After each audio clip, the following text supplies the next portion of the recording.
6 χιλιόμετρα από τον Ναύπλιο, η παραλία της Νέας Κοίου κρύβει στις καλαμιές της ένα μικρό θησαυρό της φύσης.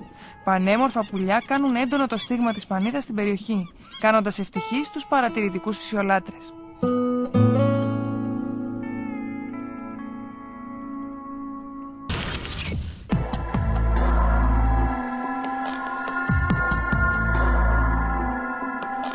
Η παραλία όμως αυτή αποτελεί επήνειο για 4 δήμους και κάπως έτσι αρχίζει το μεγάλο πρόβλημα.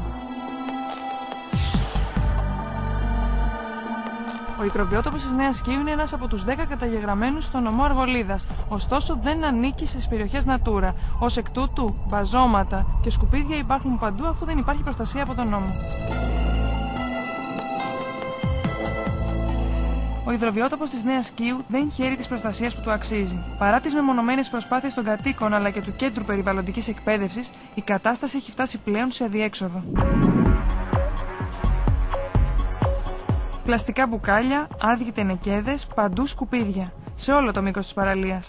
Καμία προστασία για τόσα είδη πουλιών. Η ρύπανση είναι πλέον πραγματικότητα. Πρέπει να γίνει ίσως μια προσπάθεια να μπει κάποια στιγμή και να θεωρηθεί ότι πρέπει να διαφυλαχτεί πια, ανεξάρτητα από τις ζημιές που έχουν γίνει όλα αυτά τα χρόνια και μέσα από σκοπιμότητες αλλά και μέσα από άγνοια.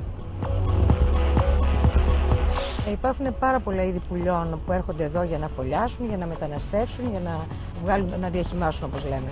Είναι λοιπόν ένας υγρότοπος ο οποίος έχει αξία, την αξία που έχουν όλοι οι υγρότοποι, γι' αυτό είναι και τόσο απαραίτητο να τους προφυλάξουμε.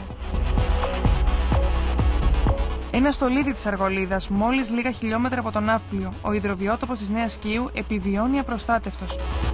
Για πόσο ακόμα?